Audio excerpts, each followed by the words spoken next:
Prativi, you are muted. Sorry. Assalamualaikum warahmatullahi wabarakatuh. Good afternoon, ladies and gentlemen, all distinguished guests of this IFAD Forum webinar. Before we begin, if you need to access interpretation services, you can find the globe button, interpretation button at the bottom of the screen and select Bahasa Indonesia. We are gathering here today to commemorate and celebrate the 40-year journey of the International Fund for Agricultural Development, IFAD, in Indonesia. I'm Anissa Pratiwi and I will be your host today. Ladies and gentlemen, the 4th decade of IFAD's presence in Indonesia has been more than just a series of development projects. It was years of learning, friendship, and partnership with thousands of rural and coastal communities, with the government of Indonesia, and with all partners that have worked hand in hand to strengthen rural communities in the country. I would like to extend a very warm welcome to all of you that can join us in this forum today, in which we will have amazing speakers that will highlight our milestones and major learnings throughout our 40 years of existence in the country. Over the next 2 hours, we will be sharing with you our book launching containing comprehensive report on our works for the last 40 years, and we will hand over the book officially to the government of Indonesia. It will then followed by a very interesting panel discussion featuring experts in agriculture and rural development, and hear fascinating reflections from the partner involved in the journey. Discuss some of the issues, share experience and challenges related to inclusive rural transformation in Indonesia. You are invited to drop comments on the Zoom and chat box and questions on the Q&A box throughout the event. Also, don't miss our live polls because we would like to hear your opinion about various issues related to rural transformation. Our webinar will be in English, but as mentioned earlier, you can switch to Indonesian language by clicking interpretation button, the globe button on your Zoom app. For those of you who cannot join us on Zoom today, don't worry, you can also follow the forum live from the Jakarta Post website and YouTube channel. Thank you so much for joining us today. I hope you enjoy the forum. And now, to begin our event today, we are pleased to have IFAD Regional Director for Asia and the Pacific region, Nigel, to deliver his foreword and open the IFAD Forum webinar. Nigel, the floor is yours. Thank you very much, Anissa. Representative of Indonesia to the IFAD Executive Board, Director General Professor Dedi Nursyamsi, Director General Mrs. Harlina Sulistyorini, Director BAPPENAS, Mr. Anang Noegroho, representatives of WFP and FAO, Christa, Rader, Rajendra, Aryal, our partner from Mars Incorporated, Ms. Choo, representative of Farmer Organization, President of WAMT, Mr. Agustin Pulungan, IFAD country representatives, IFAD colleagues, representatives from provincial and district authorities, respected partners, private sector, farmer organizations. I can't mention everybody, but you get the picture. A very warm welcome to all of you. Selamat siang, selamat datang di webinar 40 tahun IFAD Indonesia. It's always a really great pleasure for me to attend Indonesia events, as I spent many years living in Jakarta. So Indonesia is a country which is really close to my heart. As a UN specialized agency and an international financing institution, IFAD envisages a world where there is food for everyone and where rural communities are thriving and resilient. And IFAD works exclusively in rural areas, supporting village communities to reduce hunger, poverty, and inequality. And I think this is really crucial for Indonesia's future, as 44% of Indonesians live in rural areas, and agriculture is absolutely key as a livelihood for most of them. For the last 40 years, we've built a really solid partnership in the country, supporting rural populations to overcome poverty and to build their own futures. And nowadays, of course, with COP26 just around the corner, this also requires small farmers to become more resilient to new issues, to climate change, and to take advantage of new technologies and access markets in better conditions. Since 1980, we've invested about $670 million in 20 different projects in the country, in a whole range of activities, ranging all the way from cattle to cashew nuts, and benefiting about 4 million households. And it's one of our largest country programs globally. It's implemented in 24 provinces, all the way from Aceh in the extreme west to Papua in the extreme east of the country, all through national, provincial, and district governments, with IFAD providing the implementation support for these projects. And I've had a number of opportunities to visit IFAD-supported activities in Indonesia, including the smallholder livestock development project in Maluku and North Maluku, where we are assisting farming families establish agricultural businesses. And many of these previously subsistence farmers only producing enough for personal consumption. And the project has helped with establishing self-help groups, which has helped to manage land, to gain access to rural finance, and to improve agricultural production. And the groups have led to really great improvements in community cohesion and stronger value chains, the formation of village-level farmers organizations. And this has enabled the farmers to handle much larger volumes of agricultural products than ever before. And I remember visiting women's groups that were really successful in developing village business units, for example, around commodities like coconut oil, and selling within the village, but then expanding to supply to local and to district level supermarkets. I also remember very well eating a delicious nasi kuning in Maluku for breakfast. I'll never forget that. I also had another opportunity visiting one of the most successful of our projects in Indonesia, and actually globally, and that was the Coastal Community Development Project that was looking at sustainable marine and coastal natural resource management, and looking at more inclusive approaches, strengthening value chains around fisheries. I remember visiting that project, and the interesting thing was we visited after the project had closed, and it was great to see that even, quite some time after the project had closed, the activities were still ongoing. So there was great post-project sustainability. I also remember visiting a local produced katsuo in Bitang with families supported by local government, enabling them to expand their businesses and sell to export markets.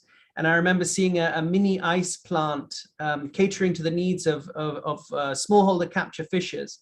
We also visited women's groups who are managing a school canteen, producing and selling healthy snacks for their students. So, I have great memories of the successful projects in the Indonesia Country Program, and I really want to, reflect on the fantastic work done by the local governments to make those projects so successful. I also want to touch on the excellent work done on building partnerships, not just with the government partners, but also with the private sector.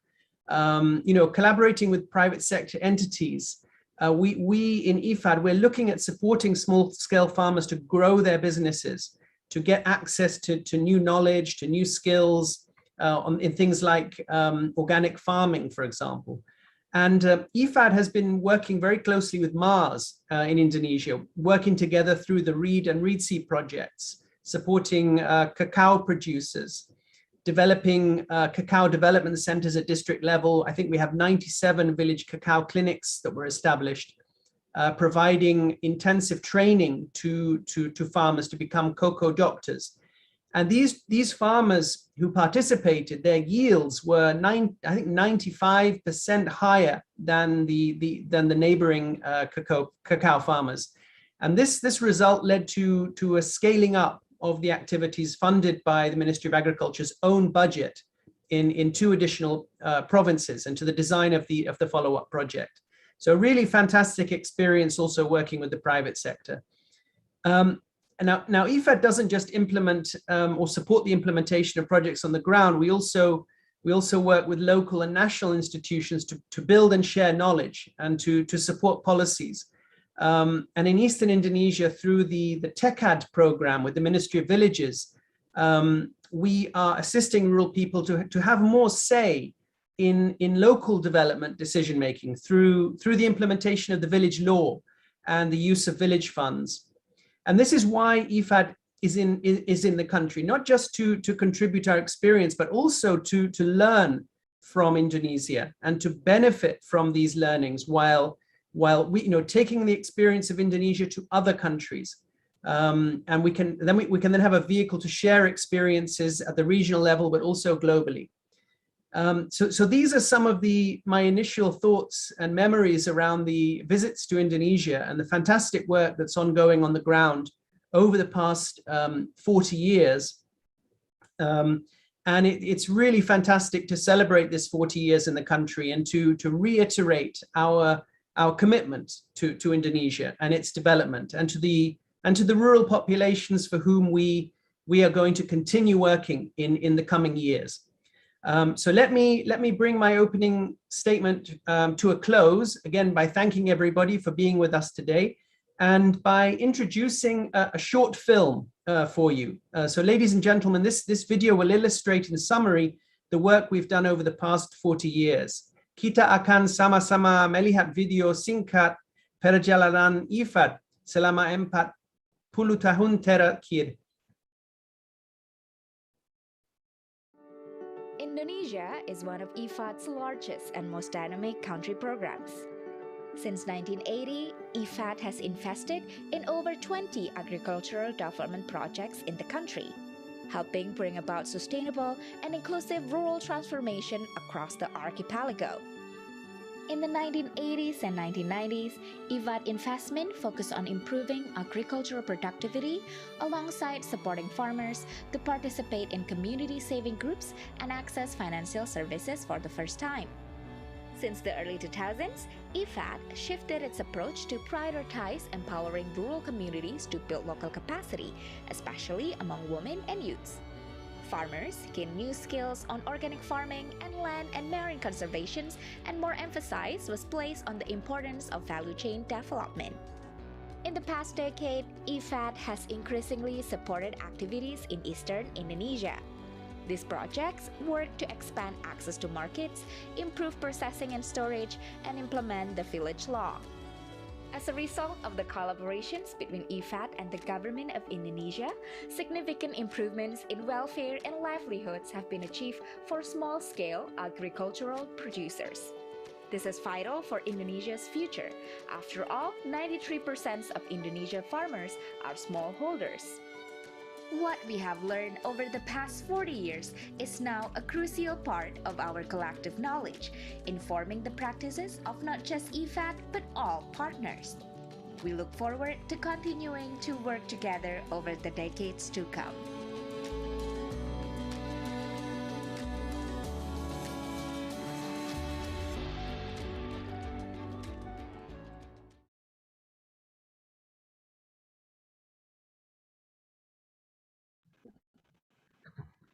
Thank you, Nigel. It's remarkable to listen for what IFAD have done in the last 40 years in the country, the wealth of knowledge, the experience in changing lives of rural people, the work we've done. And the short video also has illustrated all the work that we do in the country. But not just the video. Actually, for this special occasion, IFAD have produced a book titled 40 Years of Indonesia, 40 Years of IFAD, Journey to Sustainable Rural Transformation in Indonesia, where we share all of our work starting 1980s up to 2020. So the 40 years milestone of our work. With that, I would like to again invite Pak Nigel, our IFAD Regional Director, to hand over the book officially to Professor Dedi Nursyamsi, Director General of Indonesian Agency for Agriculture Extension and Human Resource Development of Ministry of Agriculture, as a token of our appreciation and symbol of friendship with the government of Indonesia.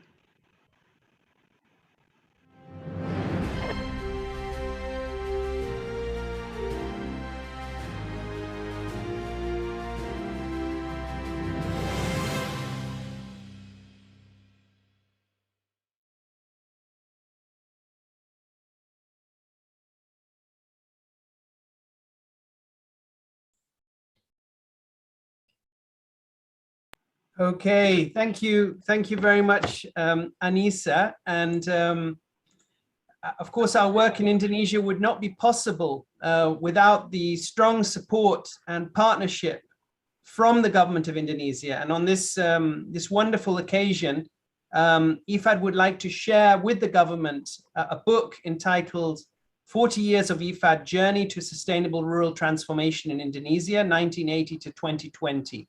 Which records the landmarks of our 4-decade of experience in Indonesia.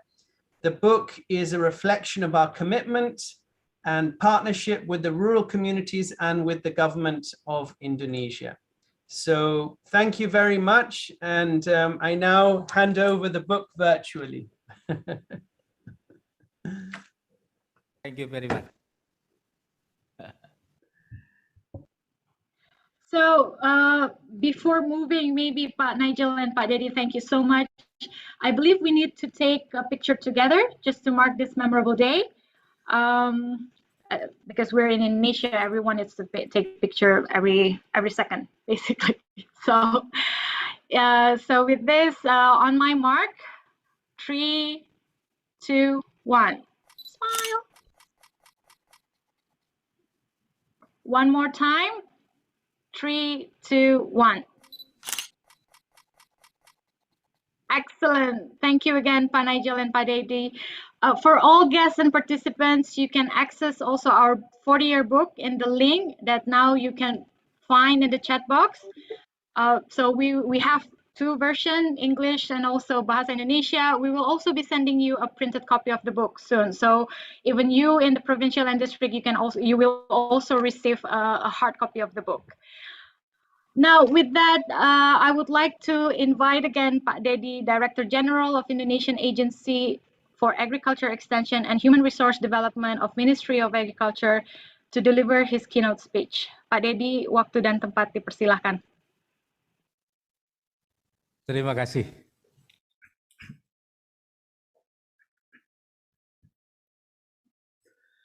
Assalamualaikum warahmatullahi wabarakatuh. Good afternoon and greetings to all of us. The Honorable IFAD Regional Director for Asia and the Pacific, Mr. Nigel, IFAD Country Representative for Indonesia, Mr. Ivan Cossio Cortez. How are you doing, Ivan? Thank you very much. Representative of United Nations Rome, based agencies for food and agriculture in Indonesia, Mr. Rajendra Aryal.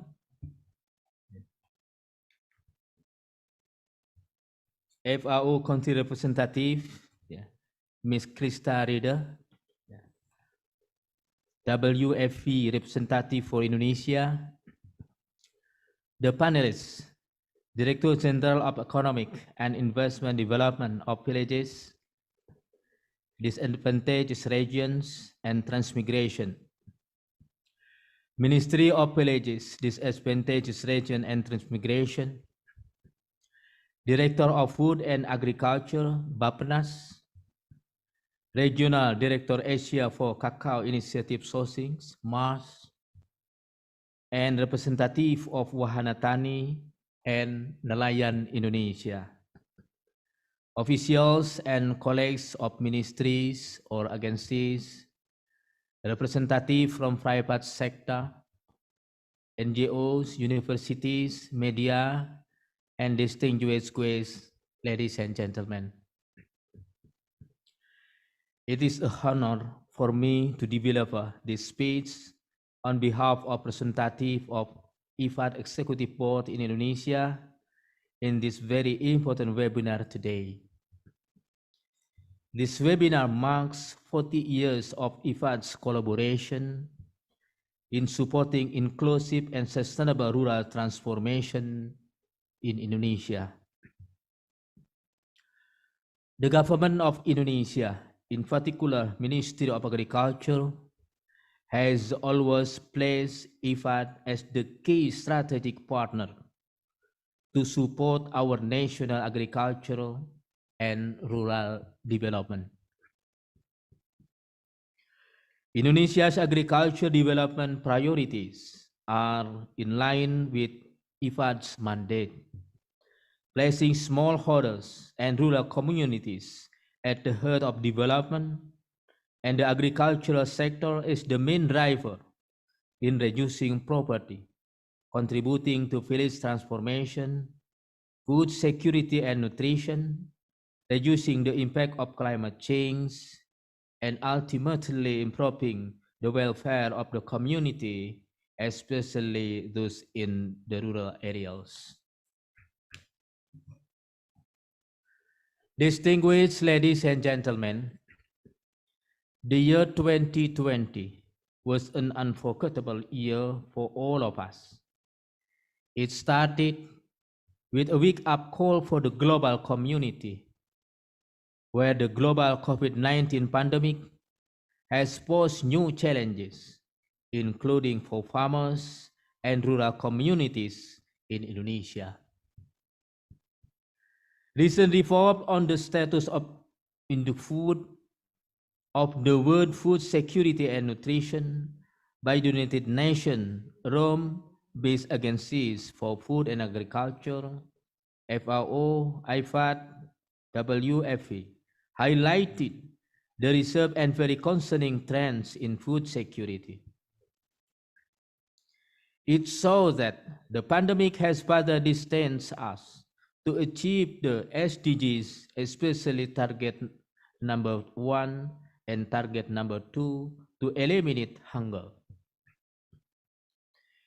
In this regard, strengthening cooperation between the government and international development partners is becoming more important than ever to explore more innovative ways in addressing the pandemic and overcoming its short-term and long-term impacts.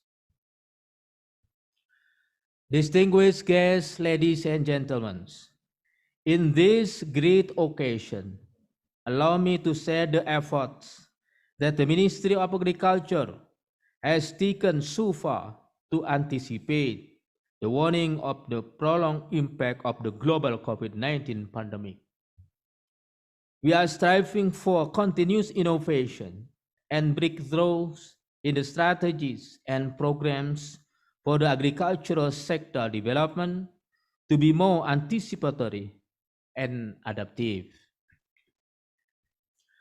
During the pandemic, the Ministry of Agriculture established a set of strategies called 5 Ways of Action, 5 cara bertindak, which include: first, increasing production capacity; second, local food diversification, which is also part of the Indonesia's contribution to the United Nations Decade for Family Farming 29 until 2028. Third, strengthening food reserve and logistics system. Fourth, developing modern agriculture, includes smart farming, food estate. And fifth, promoting the threefold export movement. We call it GRATIEX of agricultural commodities.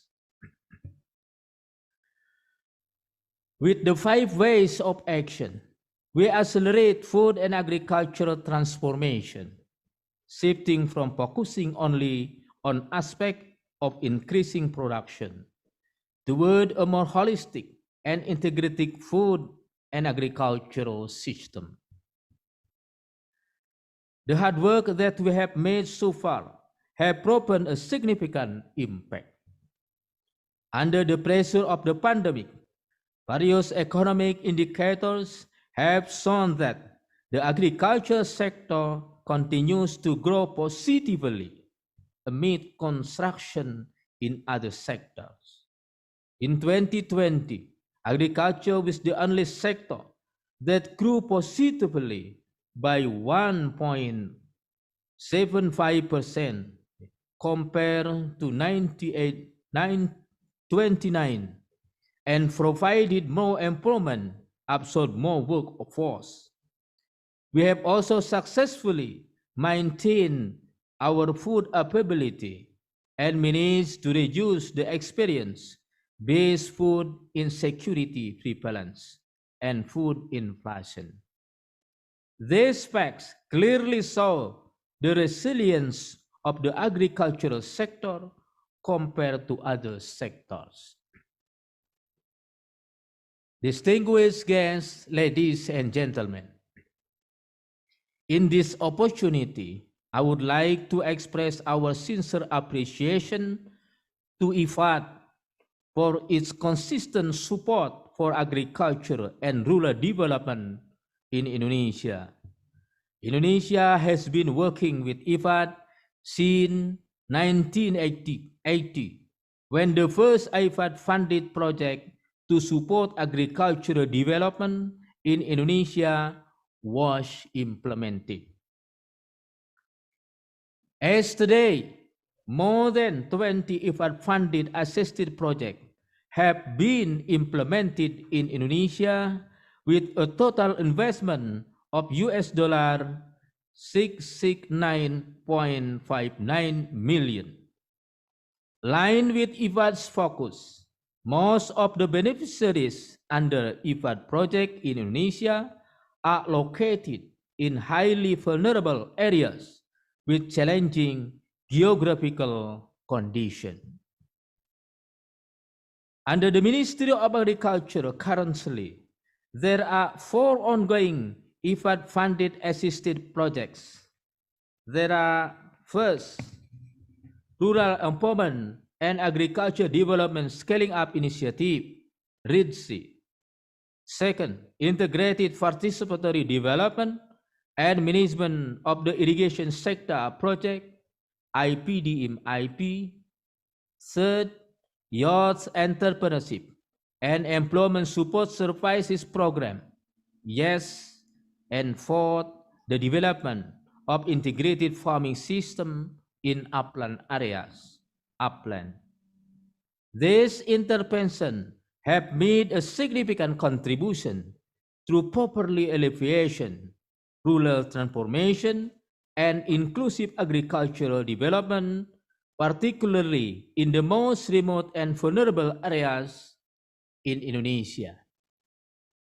We have benefited greatly from completed projects where lessons learned and best practices have been documented and disseminated. Taken for example, lesson learned from the Rural Empowerment and Agriculture Development Project, READ, in Central Sulawesi that was carried out by the Ministry of Agriculture in 2008 until 2014. This project included a set of comprehensive intervention package to address various challenges of rural communities and farmers in 5 districts of Central Sulawesi. Intervention included rural empowerment, microfinance, gender mainstreaming, value chains, natural resource, and infrastructure management. In addition, to ensure sustainability and continued mentoring, READ has succeeded in developing a public-private partnership model of cacao farmers with the private sector's MARS. We have replicated and upgraded this empowerment project to other 6 provinces under the READ-C project that is still ongoing today. In addition, we appreciate IFAD's support in implementing one of our national priority agendas in the agricultural sector, that is to attract more young people to engage in agriculture. IFAD and the government of Indonesia jointly invest in young people living in rural areas, developing them to be the key in increasing agricultural productivity, boosting the rural economy, and ensuring food security. In the context of the current pandemic, the implementation of our ongoing IFAD-funded project has had several adjustments, both in terms of activities and budgeting. In this regard, we thank IFAD for the flexibility and supportive cooperation in finding a win-win solution in this challenging condition. Distinguished ladies and gentlemen, in the future, we hope that IFAD together with other development partners will continue to support the government of Indonesia in its efforts to achieve a more resilient, inclusive, and sustainable agricultural and rural development, especially in the current context of reducing the pandemic's impacts on farmers and vulnerable communities. Once again, I would like to extend my congratulations and highest appreciation to IFAD for the excellent collaboration over the past 40 years in supporting the transformation of agricultural and rural development in Indonesia. That is all. Sekian, terima kasih. Billahi taufiq wal hidayah. Wassalamualaikum warahmatullahi wabarakatuh.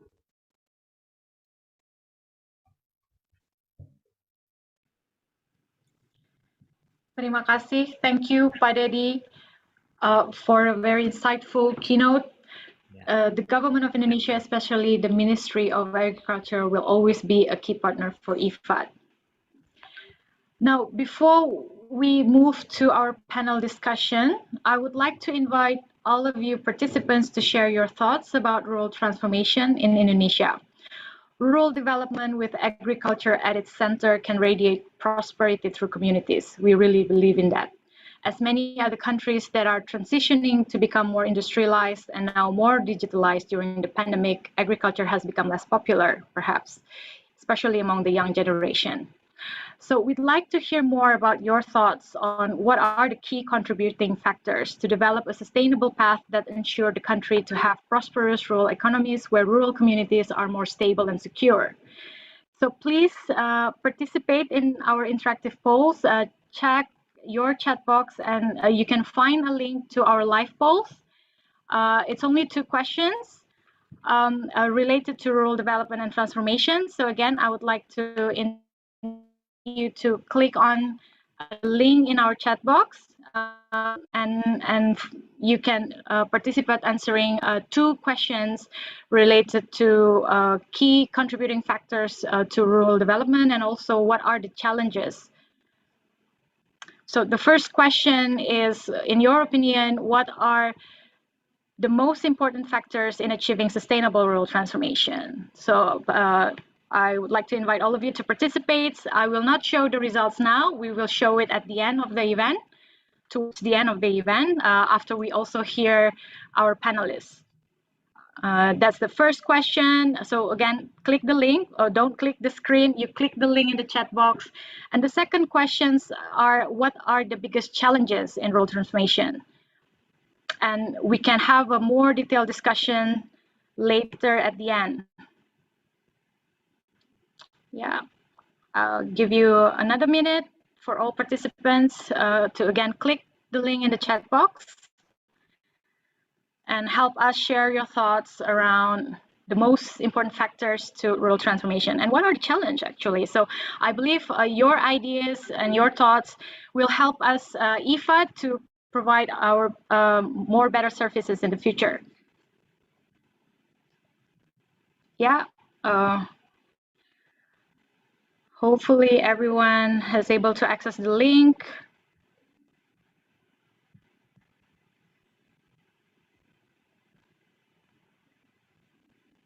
Okay, I will give a little more minute to wait until all participants, because we have 155, and I believe now I think half of it have.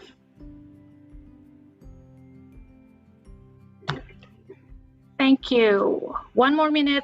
I'll give a time because I want us to be able to focus later on the panel, but please do share your thoughts in our live polls.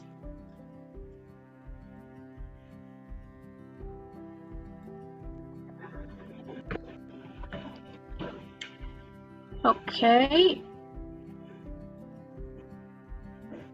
55, now 55 participants, a little bit more.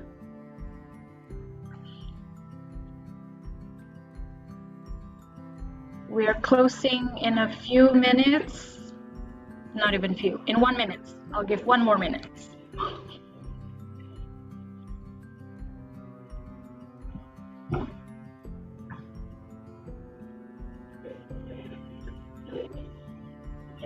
Don't worry, this is not a test. Unfortunately, I can't also give you a prize if you win the quiz because it's not a quiz. But you can ask our country representative then perhaps to give a gift at the end. The gift will be our 40-year book. So please do answer and join our interactive polls, and I will send you the hard copies of our amazing book.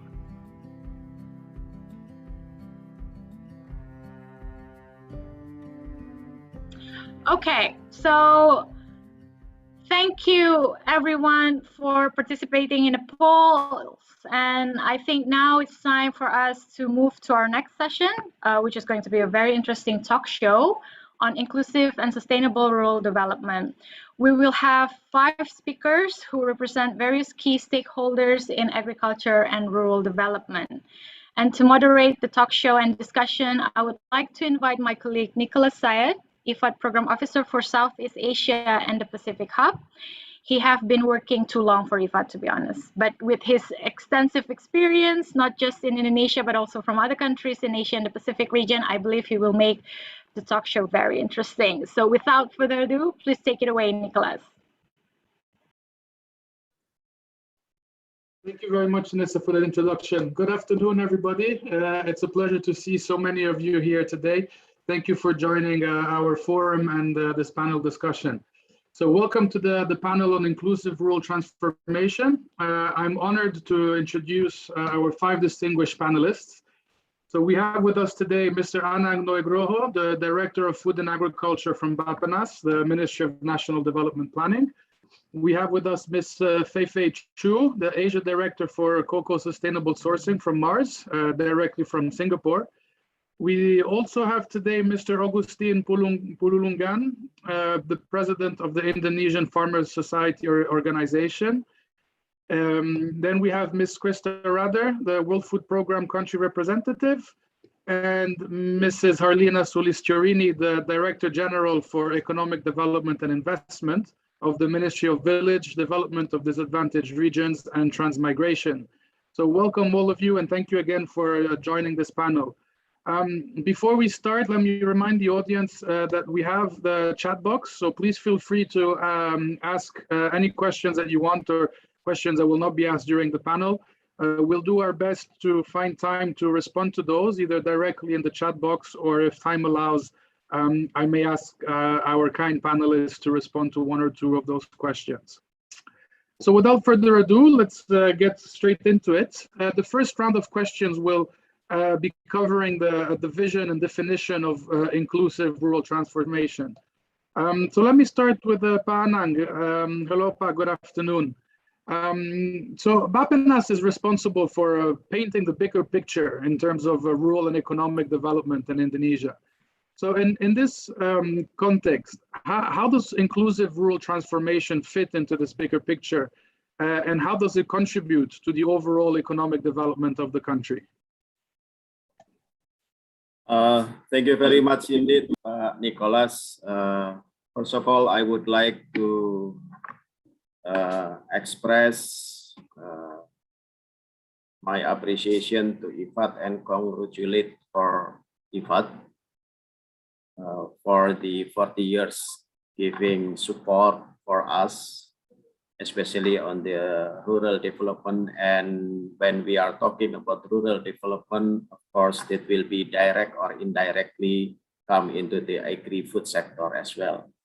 And I think Professor Dedi Nursyamsi on his remarks, he's giving us the quite significant comprehensive overview of how the contribution matters for not only to support our agriculture sector, but also to support our economic development. As the rural transformation as a backbone for this country, related for the what we call it as economic transformation, I think this is this period is quite timely, since at this moment government not only placing on the economic recovery program, but also we are striving and we are putting the context of how to accelerate the economic transformation. So I think linkage between rural transformation and the economic transformation is not only having important linkage, but also giving support to each other. And having said to have this rural transformation where the agri-food sector operations and activities, this giving also a contribution to support our agri-food sector.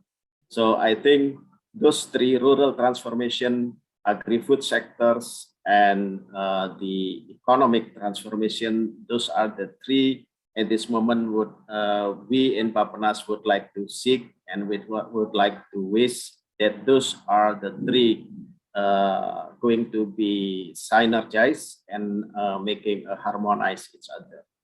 So other important parts to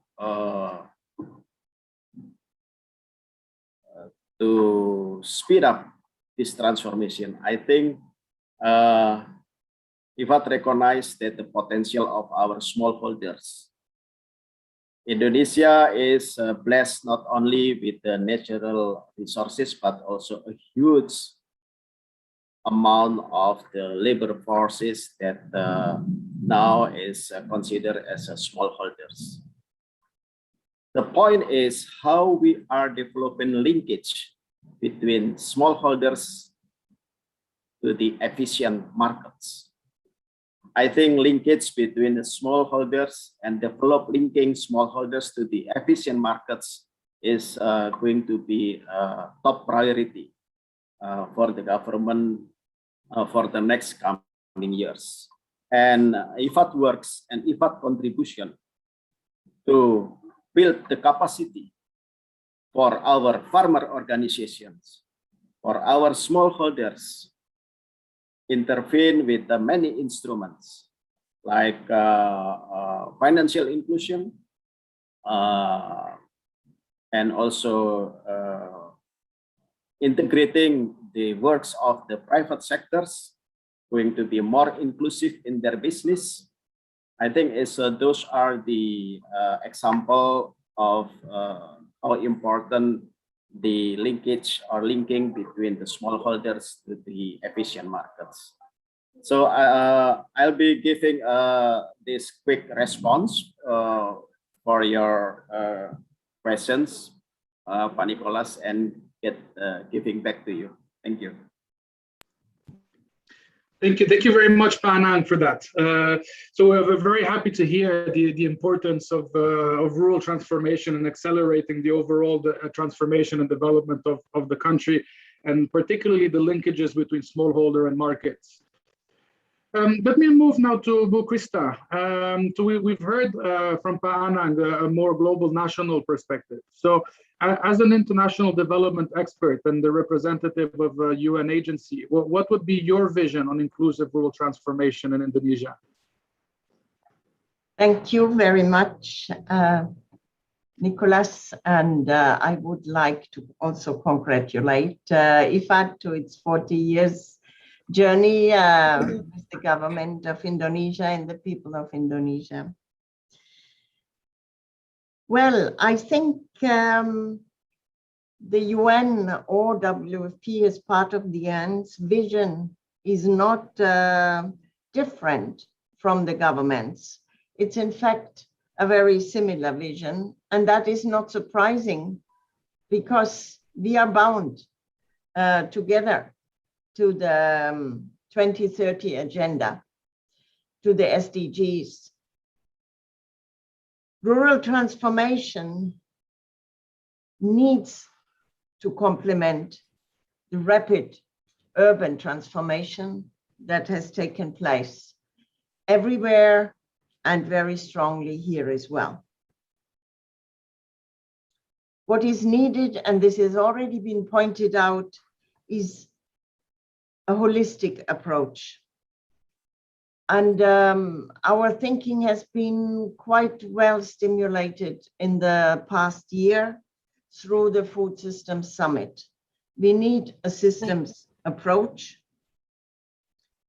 determining what we produce, and on the other hand, what we eat, how we build resilience and adapt to climate change. This transformation process needs to be a participatory process and an inclusive process with the youth, with women, with indigenous groups, and the poor. All sectors need to be touched, the livelihoods, the resources, the access and the provision of services, access to and provision of services. And people need to be enabled to build resilience. All these processes are not automatic. They need to be planned for, they need to be facilitated, and they need to be owned by the actors. And when we speak of 2030, our mantra is leaving no one behind. And this is what rural transformation needs to keep in mind. The smallholders, as has been said, must be at the center of the system's transformation. So must be the consumers who create the demand for the products. And with regard to food, the demand for hopefully more diversified, healthy diets, for continued healthy people. Yes, very important, linking smallholders to markets. Smallholders manage and rely a large part of natural resources. They need to make a decent living out of their economic activities. They are at the interface between sustainable natural resource management, food production and human consumption in rural and in urban areas where consumption is huge.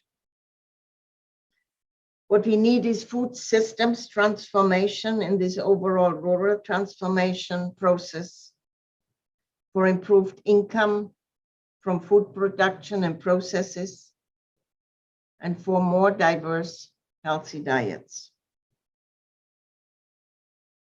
If I may say, allowing for future generations to make a living and live a healthy life. These are more general principles. Unfortunately, through the pandemic, because of the pandemic, I have not been able to acquire as much knowledge about rural Indonesia as others in this panel had, but I have worked elsewhere and I have tried to translate whatever I have heard about rural transformation to the situation here and elsewhere. Thanks. Thank you very much, Christa. A lot of things to summarize there, so I'll skip to a specific part. And you mentioned that you and also Anang mentioned access to markets. So let me move now to a question to Buffet. We've heard about the government and the UN's approach to inclusive rural transformation. And again, we heard about linkages to markets. So let me be a bit provocative here and ask you, in your experience, what does inclusive rural transformation mean for the private sector? And does the private sector have a role to play in this entire process? Thank you, Nicholas, and thank you for the opportunity to be here.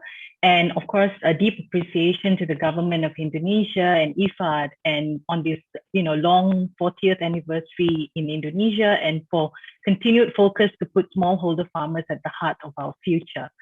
As a global food business, you're right, we do share a collective vision to build resilient food production and supply, and farmers are most critical first active agents of change in that process.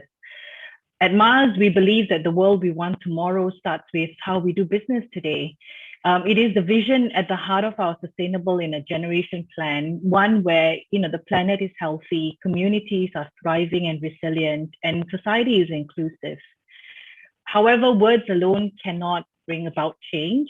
We all have a moral obligation to play our part, as we all bring a different piece of the solution to bring about our collective prosperity. With the increasing impacts of climate change, the pandemic, and social injustice we see around the world today, we are as committed as ever to the critical actions needed to tackle both the environmental and societal challenges we face through a science-based action and in support of the UN SDG goals. So Mars has a long 20-year history in Indonesia, a history of collaboration, and we deeply appreciate this partnership with the government of Indonesia, IFAD, and the farmers. While we continue to transform the way we source raw materials like palm oil and cocoa, to how we rebuild the coral reefs to have healthy fish stocks for farmers' protein needs and for our raw material, we try to work together to ensure that every part of our ecosystem and extended supply chains help people and planet to thrive. At the same time, we recognize that, fixing these issues is a generational challenge, which is why or the only way we can do this is through uncommon collaboration with, all the parties and particularly with the farmers themselves to transform the system. So obviously government and IFAD plays a role to provide the enabling environment, defining policies as we put farmers central to our decision-making and policies. Private sector, besides access to market, we can also bring science and technology innovations, investments, and as well as practices that we can take from some of the business world into working in rural communities.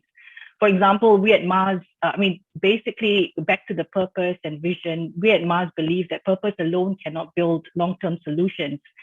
We need profit and performance so that we are able to reinvest back into our business purpose. To quote the Mars CEO, he says that purpose without profit is not sustainable, but profit without purpose is meaningless and pointless. So I believe all of us have a role to play, and a critical enabler is how do we consult and nurture a trust-based collaboration so that the most effective use of resources can be achieved with the highest impact. And so thank you again. We're deeply committed to Indonesia. We're deeply committed to the farming communities, and we're here to support the government plan. And thank you, IFAD for being a critical partner with us in this journey.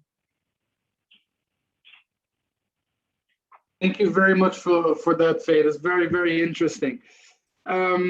We've spoken a lot about smallholder farmers, and in fact, in Indonesia, 90% of farmers are considered smallholders. You mentioned, Faye, also that farmers are the actors of change, and that we need to have a trust-based collaboration. So this brings me to my next question to Pa Augustin. You represent farm organizations, and we've heard again, a lot of words and the importance of smallholder farmers in this process of inclusive rural transformation. So as a leader and as a member of a farm organization, can you help us understand what are really the priorities for smallholder farmers? And is what we have heard until now, does this respond also to these priorities?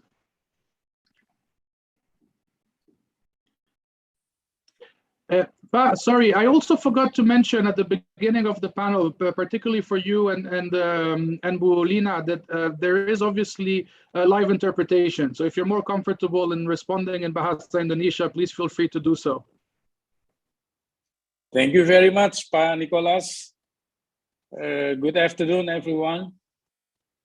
Assalamualaikum. First of all, I would like to thank you to IFAD for inviting me, giving me opportunity to speak at this IFAD forum. I also want to convey my congratulations to IFAD for the great 40 years endeavor to sustaining the rural transformations in my beloved country. In behalf of the Indonesian farmers, I would like to say thank you for that. Theoretically, if we talk about evaluation, the intervention that have been done in 4 decades, we will talk about the impact. But I believe it has been done in another part of IFAD's work. At this point, particularly, we will go continuing the sequence of the development.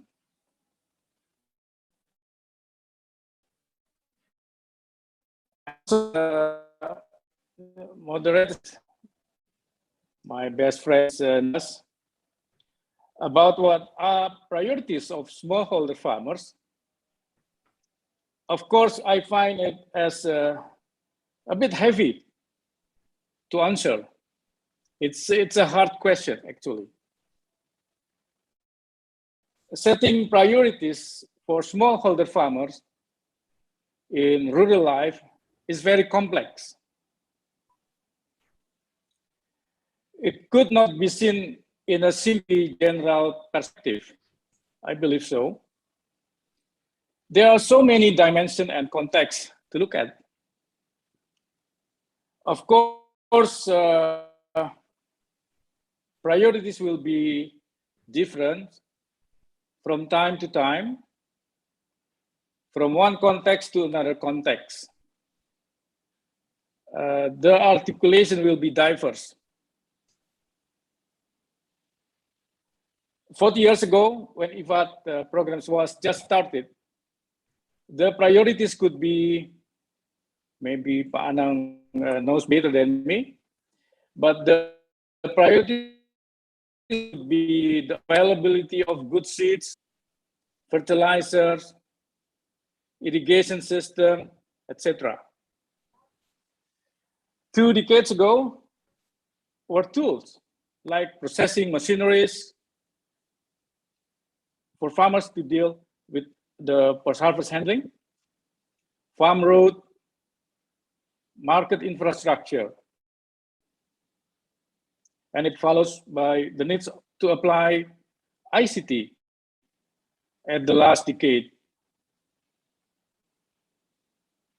Is it right, Pak Anang?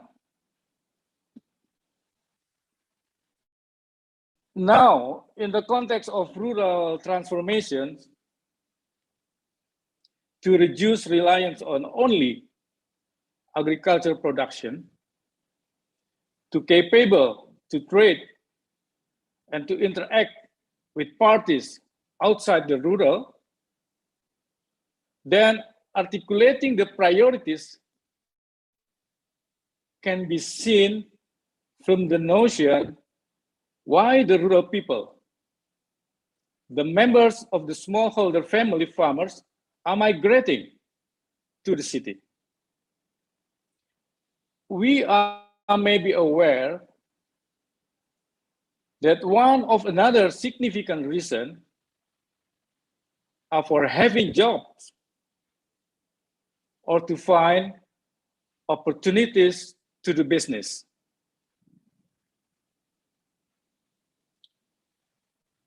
At this point, we can simply assume about what are the needs of smallholder farmers in the rural. It is no more than job, then also opportunities to do a profitable business. On that particular context, then we can formulate that the priorities of farmers is having an easier business climate and facilities for doing business with different value chain actors at every possible stages. Farmers need policy, incentive, and business infrastructure so that they, as enterprise or cooperative, will have a way and capacity to play the roles in the value chain. Farmers need also big support from the government.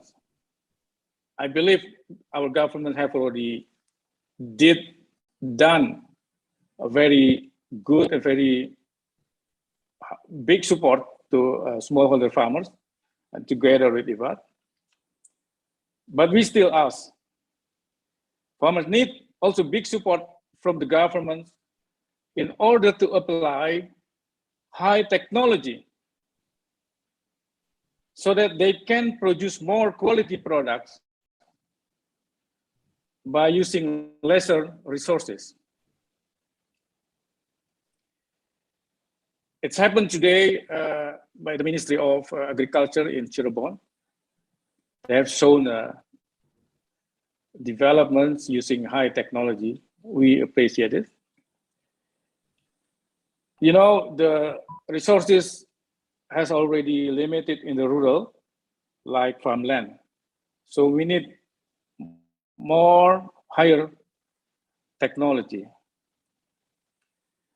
The capability of farmers as rural enterprise or cooperative in doing business at its economic of scale, ability to trade and to interact with market. These are things that I believe can solve some food system problems in the rural and urban area. That's why we encourage all rural transformation stakeholders, led by the governments, to do a necessary investment at any kind of business infrastructures and tools in order to keep rural young excited to do business in the rural. Make them excited, be able to apply a higher technology that can make production become less laborious, be able to commercialize their agribusiness with outside world digitally, and creating a sustainable revenue. Then the young will be excited to be in the rural area. By that, also give them a challenge to enterprise, support them with kind of incentive facilities.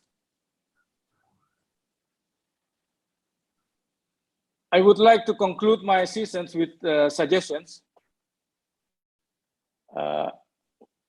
Can we change the way of thinking and approach that consider the farmers groups or kelompok tani in the rural to only become a receiver of our help, receiver of subsidy. Please do together to transform them to become a strong local farmers organization. Empower them to be able to enterprise or to form a farmer cooperative. Strengthen their ability to commercialize, to trade, for having a sustainable, feasible business. Thank you. Thank you very, very much, Pa. I think these are, again, very interesting words. And I'm happy that you mentioned in the end that farmers and smallholder farmers are not just receivers. And this also links a bit to the question I was asking Buffet about the private sector and the role that private sector has to play. We tend to forget in our line of work that smallholder farmers are private sector.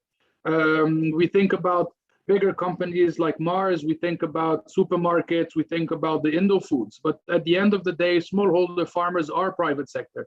And sometimes making that distinction between the two is actually counterproductive. And I really feel your words, and then thank you very much again for that intervention. Let me move now to Harlina. A slightly different question. We've heard again from Pa Anang at the beginning about the vision of the government, right? Obviously the Ministry of Village, given its mandate, is at the forefront of inclusive rural transformation. So I would like to ask you, as the DG for economic development and investments, what are the main policies developed by your ministry, potentially also your DG, in the context of rural transformation? Oke, terima kasih Pak Nicholas, Bapak dan Ibu semua. Selamat sore, Assalamualaikum warahmatullahi wabarakatuh. Sungguh sangat berharga sekali momen kali ini dan terima kasih Pak Nigel dan Pak Ivan, kami menjadi salah satu bagian dari IFAD, dari 40 tahun IFAD. Baik Bapak dan Ibu, sebelum menjawab dari pertanyaan Pak Nicholas, beberapa hal ingin saya sampaikan. Yang pertama, tadi terkait dengan apa sih tugas kami di Kementerian Desa untuk mengawal kegiatan atau transformasi perdesaan. Tentu kami selaku pelaksana kegiatan di pengembangan ekonomi investasi, fokus kami adalah penguatan ekonomi dan investasi di perdesaan. Tadi seperti yang disampaikan oleh para panelis bahwa beberapa hal yang harus dikembangkan adalah sistem kooperasi atau pentahelik antar sektor, multisektor, sehingga kita bisa melakukan kontinuitas dari produk, kemudian kualitas kita bisa jamin, dan tentu kualitas dan kuantitas, kemudian sustainability-nya bisa kita jamin. Dan beberapa hal Bapak dan Ibu seperti kita ketahui, ada nyaris 75.000 desa, jadi 74.961 desa di Indonesia, dan ini tentu mempunyai karakteristik spesifik masing-masing. Inilah yang nanti kita berharap kita bisa kembangkan dari masing-masing desa itu untuk tadi seperti yang Pak Agus disampaikan, bagaimana agar urbanisasi ini bisa dicegah sehingga kalau milenial bisa masuk kembali ke desa. Nah, usaha-usaha yang sudah kita lakukan, yang pertama adalah tadi seperti yang sudah Ibu Fafa sampaikan juga, bagaimana kita mengelaborasi SDGs desa. Jadi SDGs skala internasional, nasional, kemudian kita melokalkan di dalam SDGs desa, dan menambah satu untuk mengakomodir atau mengadaptasi kebijakan lokal yang ada di desa. Karena masing-masing desa punya local wisdom yang harus kita elaborasi untuk penguatan dari pembangunan di desa. Nah, kemudian setelah itu kita akan melakukan pemetaan terkait dengan produk-produknya, potensinya. Ada dua hal yang pertama kita lakukan. Yang pertama adalah terkait dengan pemetaan potensi dari masing-masing desa. Kemudian yang kedua, kita berusaha untuk mengajak mereka bekerja sama antar desa. Artinya tidak berjalan sendiri desa-desa ansih, tapi mereka melakukan kolaborasi antar desa hingga terwujud menjadi kawasan perdesaan. Yang tentunya secara skala ekonomi akan lebih berkembang, akan lebih punya bargaining, dan lebih bisa optimal untuk memanfaatkan potensi yang ada, dan tentu investor ketika masuk juga akan lebih istilahnya lebih bisa secara produktivitas lebih bisa dikembangkan. Itu yang kami lakukan. Dan alhamdulillah kami juga sekarang sudah dibantu tekad. Jadi Pak Nigel dan Pak Ivan, terima kasih. Kami harus banyak belajar dari Kementerian Pertanian. Jadi mohon nanti dari Kementerian Pertanian kami akan melakukan belajar ke Bapak-bapak bagaimana selama 40 tahun ini tekad sudah dikembangkan di desa-desa dan kami bisa melaksanakan seperti itu. Artinya apa yang sudah dilakukan tekad selama ini tentu kita bisa berharap ilmu-ilmu yang sudah dilakukan oleh tekad. Jadi kami sampaikan untuk mulai tahun kemarin Pak Ivan, teman-teman tekad secara implementatif kita sudah mengagendakan di 5 provinsi di kawasan timur, yaitu Papua, Papua Barat, NTT, Maluku, dan Maluku Utara, dan ada di 25 kabupaten serta 1.720 desa. Artinya ini satu hal yang kalau nanti kita berakhir, kita punya legacy yang cukup kuat. Nah, itu yang kami harapkan Pak Nicholas dan Bapak dan Ibu semua, tentu masukan dari Bapak dan Ibu semua, bagaimana kita bisa mengoptimalkan program ini. Kami menyebutnya tekad transformasi ekonomi kampung terpadu, bisa kita kembangkan. Tentu tidak hanya tekad, karena kami juga mempunyai peran di dalam mengoptimalkan pembangunan desa melalui dana desa. Jadi dana desa melalui peraturan Menteri Desa, salah satunya adalah penguatan ekonomi di desa mulai dari hulu sampai hilir. Nah, itu yang bisa kita lakukan untuk mengawal pembangunan di desa di nyaris 75.000 desa di Indonesia. Demikian Pak Nicholas, terima kasih.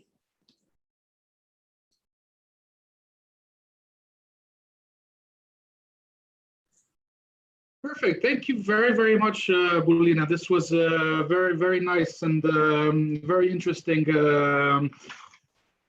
intervention again. And what I take, well, one of the things you mentioned that I found very interesting is each village has its own local wisdom. And I think this is also something that in a country so diverse as Indonesia, it's something that we really need to bank on. And I believe that your village really, your ministry and the bottom-up work that we are doing together is essential to contribute to rural transformation. Let me now just quickly ask our MC how we are doing with time, and if I can maybe take 1 or 2 questions from the audience. Yes, please, 1 or 2 questions. I think we're okay on time. Perfect. Thank you very, very much. So I'll take a question from Nur Kumaria. Sorry if I haven't pronounced it correctly. It's a bit cheeky because it's 3 questions in 1. So let me go straight to the 3rd question, which I think is also interesting given the diversity of our panel. And I will ask for volunteers from our panelists to jump in and answer this question. So the question specifically is, how can we get more collaboration between stakeholders, such as private sector, government, etc., in developing rural areas? So how can we better connect people with the market, with the value chains? How can we have a better collaboration between various actors? So given that we do have various actors in the panel, I'm quite happy to ask that question. And please, any volunteer to answer that? Boleh dari pengalaman di Indonesia, Pak Nicholas. Oke. Jadi kami di Ditjen Pengembangan Ekonomi dan Investasi ini kerjasama yang sudah kami lakukan multisektor, mulai dari kementerian, artinya dengan BAPPENAS tempat Pak Anang, dengan Kementerian Pertanian, kita melakukan kerjasama di dalam konsep kebijakan di pusat. Jadi kami dibantu oleh BAPPENAS bagaimana mulai merancang target-target di dalam pembangunan.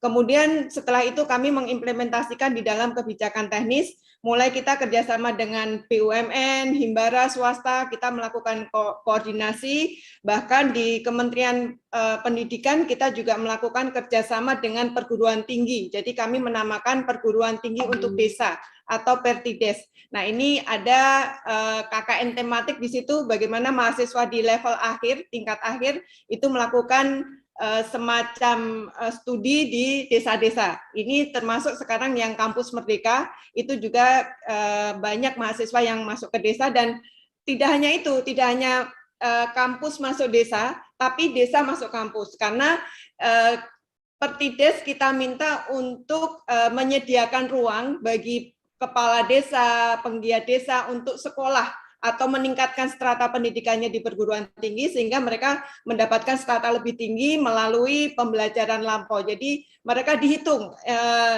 pengalaman mereka selama bekerja atau selama mengabdi di desa dihitung sebagai SKS-nya di perguruan tinggi. Itu akan lebih mempermudah. Kemudian yang terakhir, kita melakukan kolaborasi dengan IFAD seperti sekarang ini. Jadi ini yang kami lakukan, sehingga multisektor ini bisa sama-sama bergerak di desa, dan kita berharap ini menjadi satu hal yang trigger yang cukup tinggi buat memacu pertumbuhan di desa. Demikian Pak Nicholas.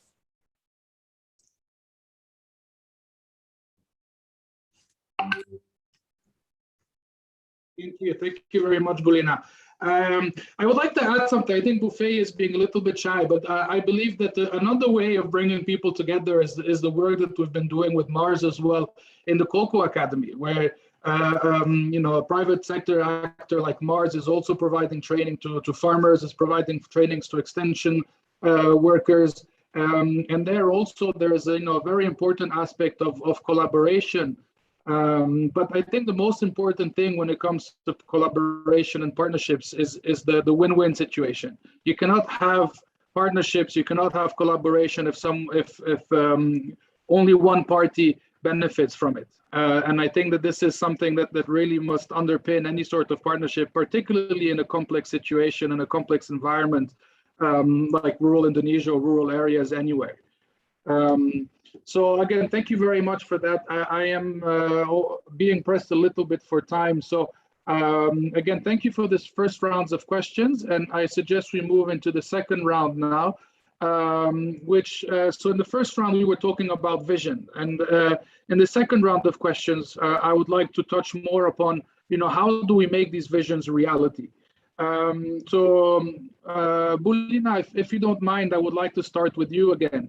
Ministry of Village is a vector for change, who leads efforts to transform these visions into reality. So you spoke a lot about the policies of your DG. I would like now to ask you specifically what type of investments and initiatives does the Ministry of Village implement? The first one that comes to my mind, for example, is the Dana Desa, the village fund. But I'm sure there's much more than that that the ministry does. Oke, terima kasih Pak Nicholas. Jadi tadi dana desa sudah saya sebut bahwa itu menjadi salah satu trigger pemacu pembangunan di desa. Kemudian satu lagi yang kita gerakkan atau kita kembangkan itu adalah kelembagaannya. Kelembagaannya untuk desa kita melalui badan usaha milik desa atau BUMDes. Nah, BUMDes inilah yang menjadi agregator atau menjadi kolaborator atau menjadi rumah bagi pelaku usaha yang ada di desa. Artinya tadi pelaku-pelaku usaha petani kemudian nelayan itu dinaungi di dalam, kita upayakan dinaungi di dalam badan usaha milik desa atau BUMDes ini. Sehingga nantinya ketika petani, nelayan itu misalnya kekurangan modal, BUMDes ini bisa menyediakan modal. Misalnya kekurangan pupuk, BUMDes ini bisa menyediakan pupuk. Jadi seperti itu kolaborasinya. Jadi BUMDes kita upayakan menjadi rumah dan BUMDes ini bisa dibantu atau didanai dari dana desa. Jadi inilah kolaborasi antara dari sisi ekonomi maupun dari sisi pemerintahan, Pak Nicholas. Jadi seperti itu yang kami lakukan untuk mengawal dari pembangunan di desa dari sisi ekonominya, Pak Nicholas.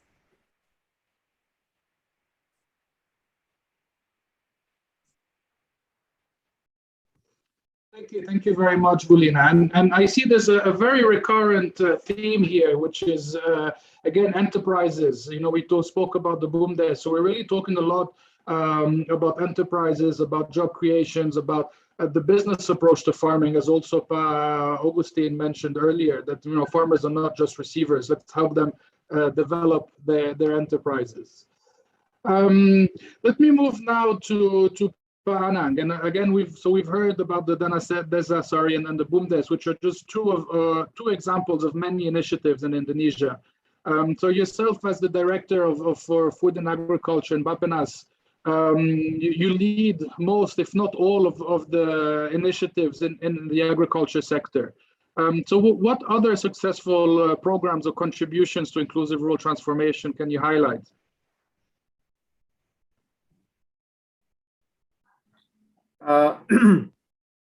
Thank you, Nicholas. The advanced activities or the current activities related with the rural transformation, I think is Dana Desa and BUMDes, and I think from the government side, we would like to amplify, we would like to maximize the opportunity to make this village fund and also village corporate that Ibu Lina mentioning going to be more professional, going to be more again linkage to the efficient market. And we've been already developing what we call it as a development corridor for this, that to bringing our smallholders from the self-sufficient oriented farmers going to be market oriented farmers. I think from this pathway we can having more activities. One of the example is we are developing the policy to develop 350 farmer corporation throughout the year of 2020 to 2024. This is also response for Pak Agustin. We do not want to see that the farmer group, Kapoktan or Poktan, to becoming more and more receiver again, Pak Agustin. Yeah, we would like to change their mindset. Yeah, from the receiver going to have a business mindset. In order to have a this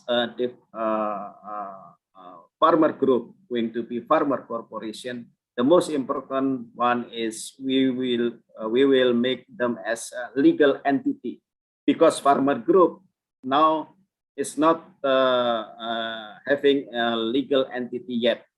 Either they will be going to be cooperative or the farmer corporation, which is majority owned by the farmer. I think this is the government would like to see. So the other successful previously of the inclusive rural transformation is we call it as the disadvantaged village program, or we call it previously as the IDT. Yeah, I think this is mostly dedicated to improve the infrastructure in the village area. But the comprehensive now under the Ministry of Village Development, I think it's going to be more comprehensive, not just only focusing on the infrastructure, but also in improving the human capital in the village. Thank you, Chef. Thank you very much, Pak Anang. So let's move on quickly to Bu Christa. So the Rome-based agencies that were mentioned earlier by Pak Anang and some of our colleagues are 3 UN sister agencies. So the Food and Agriculture Organization, the World Food Program, and IFAD, who are based in Rome. And our mandate is to contribute to agriculture, food security, and improved nutrition, amongst many other themes. So we know that these RBAs, these Rome-based agencies, do a lot of work together to facilitate the process of inclusive rural transformation. Could you tell us a little bit more on how the World Food Program contributes to these efforts? And particularly, I believe there is a plan from the RBAs to start a more concrete partnership in Indonesia. Thank you. Yes, we all have our headquarters in Rome, and our mandates are agriculture, food security, and nutrition. And over the years, it has become very clear that we do not want to compete. We want to complement each other. And we want to work in a food systems approach, with FAO focusing more on agriculture and natural resource management, IFAD funding of smallholder farmers and overall rural development, and WFP focusing on food security and nutrition analysis, and on more diversified, healthy, and affordable diets through behavioral change communication on the consumer side. But let's not forget, all producers are also consumers. So the farmers are as much the clients of these messages as the city dwellers are. Here in Indonesia, we have embarked on a joint country strategic plan for the period 21 to 25, and we called it Sustainable Food Systems for Affordable and Healthy Diets. It is our commitment to build on each other's strengths and work towards synergies amongst ourselves and with our partners, having in mind the whole food system and the environment. As FAO often says, from farm to fork, while protecting natural resources, making production and processing environmentally sustainable, diverse, and suitable for today's consumption and nutrition needs. And what I said in the first round, this has to be for everyone. also for the youth, which we otherwise may lose in this process because they migrate. For the women, in many countries, we have observed that they get well educated, would also migrate and do not want to stay in rural areas if they do not have a steady income source, a business there, which they can pursue. And the poorest, which we always have to keep in mind. We are working at 2 levels. One is at the BAPPENAS and line ministry level, more the planning for sustainable food systems. And the second is facilitating and supporting a systems approach at the local level in a particularly challenged area, and that is East Nusa Tenggara, NTT. Our strengths will be to conduct situation analysis, to facilitate consultations and engagement of different groups in joint planning and implementation processes. This in close collaboration with the provincial and local governments, and the experiences from there to be documented and to be fed back to national level and be shared with other areas of the country, either for improvement or replication or whatever the lessons are. So that's where we are, and we are about to start in November to go out and actually see the situation in NTT. Thank you. Thank you. Thank you very much, Christa. And yes, I do urge you to go to NTT as soon as possible. I've had the chance to go there already, and it's a beautiful corner of the country and definitely of the world. So thank you very much for that.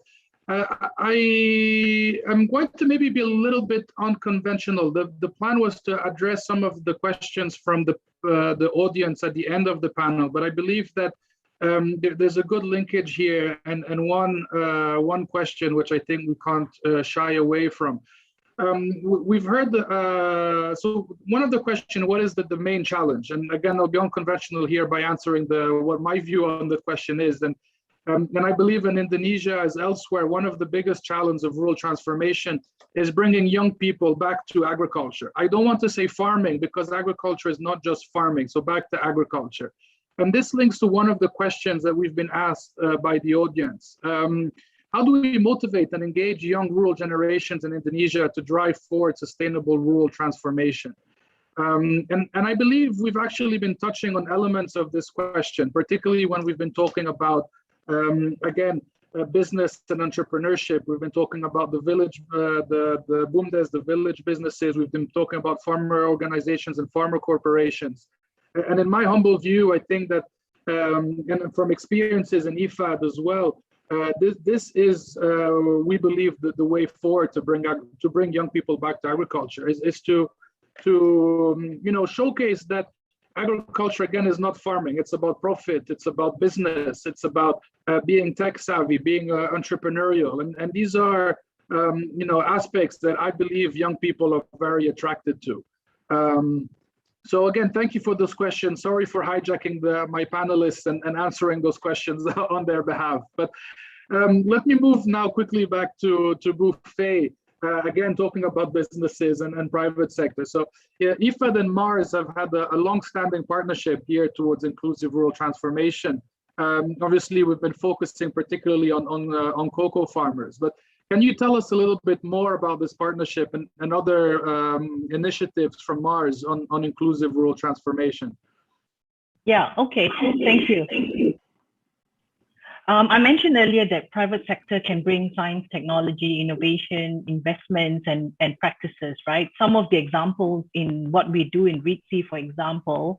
So a fundamental belief also we have is that profit and performance need to go hand in hand. So the role is of us here is to catalyze new models of inclusive business that can leverage this entrepreneurial spirit of the youth and the farmers, and leverage, more importantly, these high capital assets, social capital assets in these rural communities. So in the partnership we've got with Ministry of Agriculture, IFAD and Mars, we look at how we can build capacity in these farming communities to be their own drivers of change. And you mentioned earlier the Cocoa Academy, how it looks at building capacity and extension as well as networks of, these entrepreneurial cocoa doctors. 46% of our cocoa doctors are under the age of 35, by definition, youth in Indonesia, so that they can also complement the extension services to deliver coaching and superior inputs. Then we are about to also to the DG of Ministry of Village.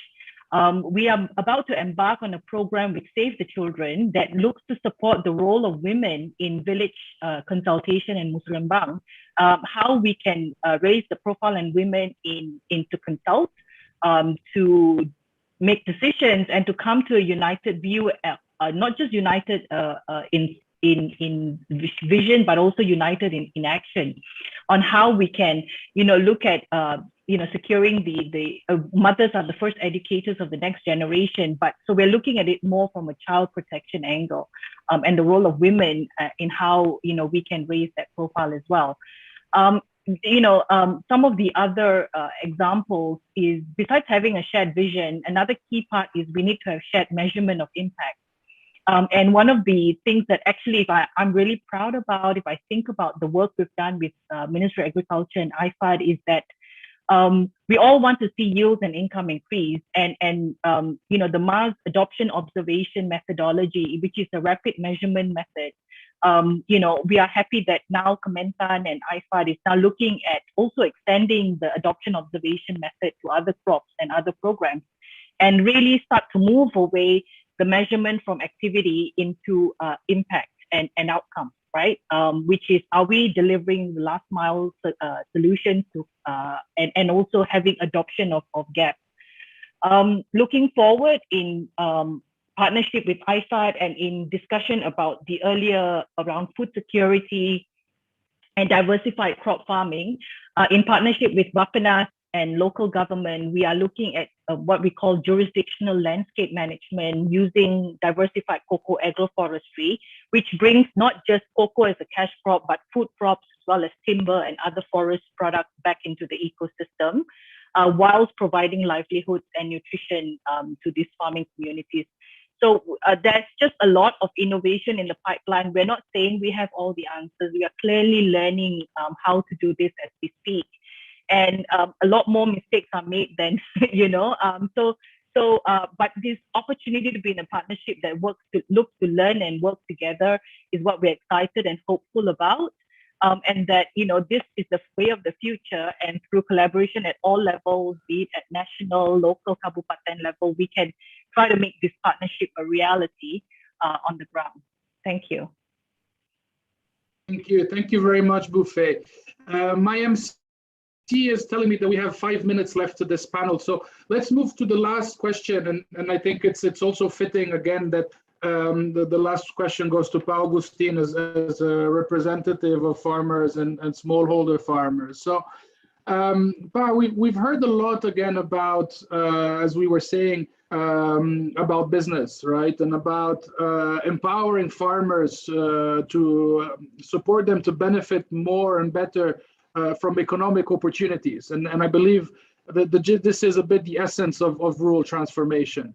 Obviously, farm organizations as institutions play an important role in helping farmers to benefit from these opportunities. We can think about scale, we can think about more negotiating power, etc.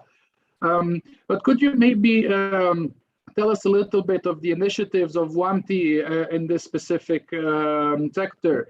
And if IFAD, I believe WAMTI and some other farm organizations in Indonesia are also supported by an IFAD grant that have activities also in this context. So can you just tell us a bit more about how WAMTI helps their farmers to benefit from economic opportunities, and if IFAD has helped you in that in any way? Thank you, Nicholas. Yeah, the mission of WAMTI is to unite farmers in organizations in order to gain a strong voice for dealing with policymakers or other parties like private sectors and so on, and for having a suitable policy for the family farmers. In some cases, WAMTI involved in the policy process or advocating for ideas or policy for an improvement. The organizations also works to empower members to increase their capacity to enterprise well in the value chain system. Cooperation and the support from IFAD to achieve WAMTI's goal is very profound. It's very profound. So it is also happened to other farmers and fisher folks organizations. With IFAD, we have done some strategic cooperation in strengthening the institution, capacity development of members, strengthening farmers' enterprise or cooperative in the value chain,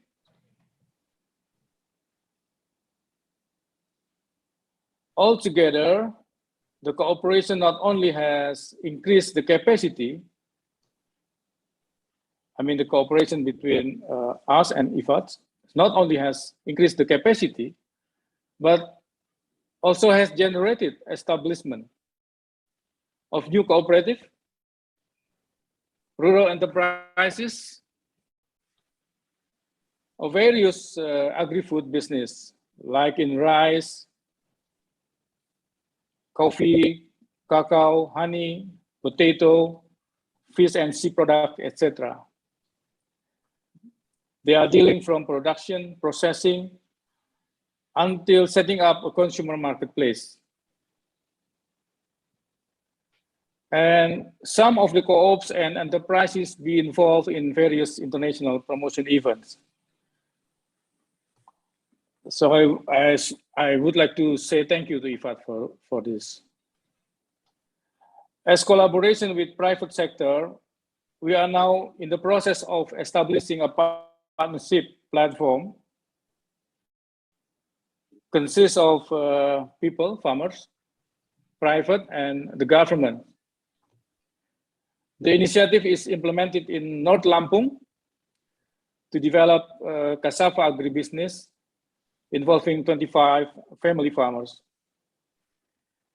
I hope this process will run well and will become a model of what we call 4Ps initiative. Again, thank you very much, IFAD and Indonesian government. Thank you.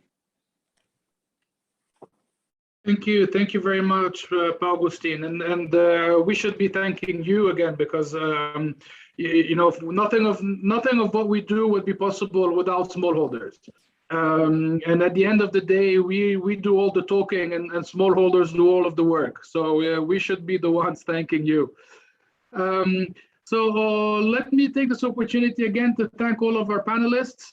Thank you to my MC for her patience. Thank you to the audience for the very pertinent questions. Unfortunately, we are not able to answer all of the questions. I hope we have done our best. I hope that you are satisfied with the answers that we've been able to provide. And that's it from us. So thank you very, very much again. I think this has been very interesting.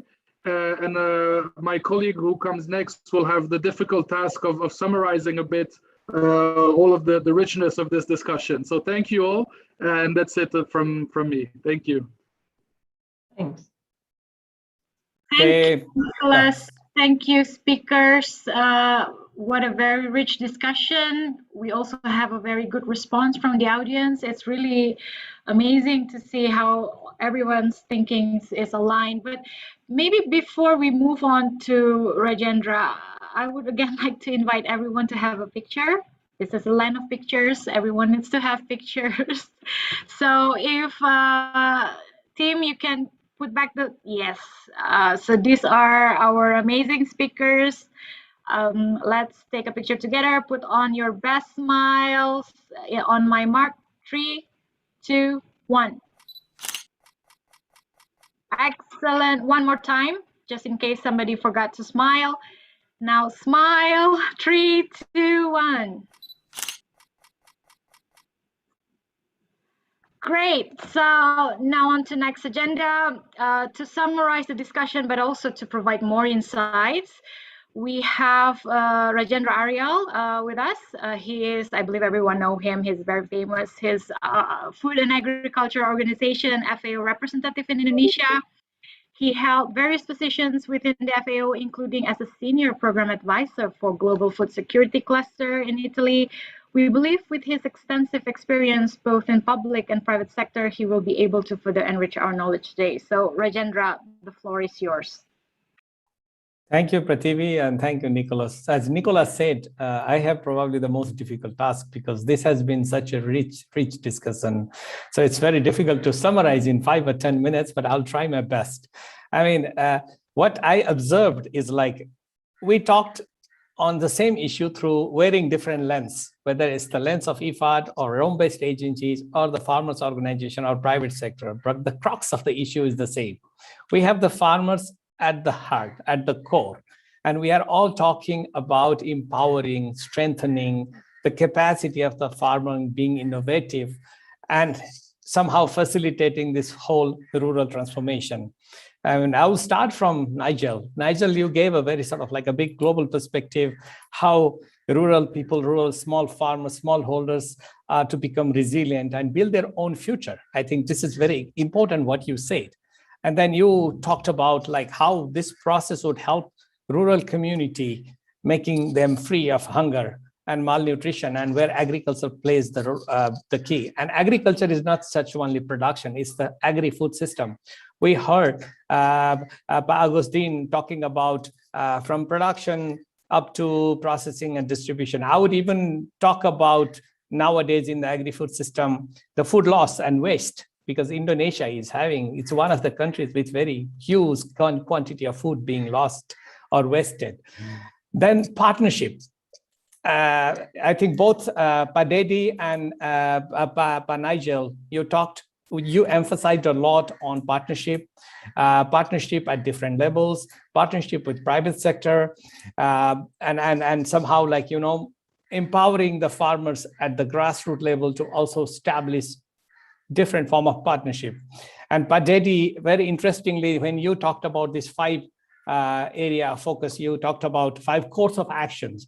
The production, diversification, strength, the food, strengthening the food reserves and logistics, smart farming, the greatest. I think these are excellent course of actions that Ministry of Agriculture is already striving for. And we all heard from the speakers about putting efforts to maintain the resilience of agriculture sector and putting women and youth at the core, but also looking at the other framework situations, conditions such as impacts of climate change, looking at the natural resource management, the infrastructure development, public-private partnership, and bringing youth in the rural areas.